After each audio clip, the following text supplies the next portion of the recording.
Здравейте хора, втора част. Между другото, Ици ми каза, че ще ми го даде. Той това даже още преди да го получа. Си казахме, че ще ми го даде или чибери, защото буквално розово ми е любимият цвят. Ици, давай сега по средата. Давай, Айде сега втората. Моля те, не са късай. Папачо е по същия начин и просто с него. Да се надяваме, че не е лечебеля. Кой е лечебеля? Какво да си имаш и ти? Не трябва да е в такава чантичка. Трябва да е такова пакетче, плитче. Дай се, затваряй. Отваря очите. Да, знам. Да видим ние какво е. Това кой е? Добре, дай, вкарай. Да е соя и милк. Yes! Опа. Без да искам. Между другото, брат ми спи. Аз искам соя и милк.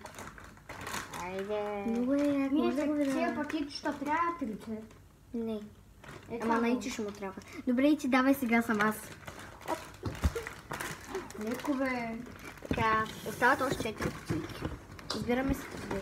Аз си избирам ето тази, която е първата. Нали? И още една. И последната. Така, сега отварям. Не стана така, както трябваше. Но както и да е.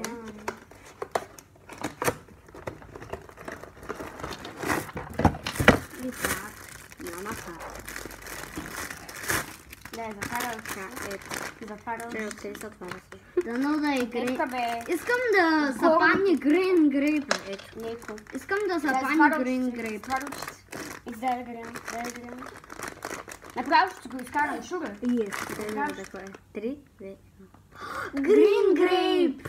Аз искам грин грейп да се падне на този път, а да се падне. Между другото съм много Чакай, Мия, яки. чух едно нещо, че грин грейп много хубаво седява и така прав. Да. Давай. Добре, хора, това беше от нас.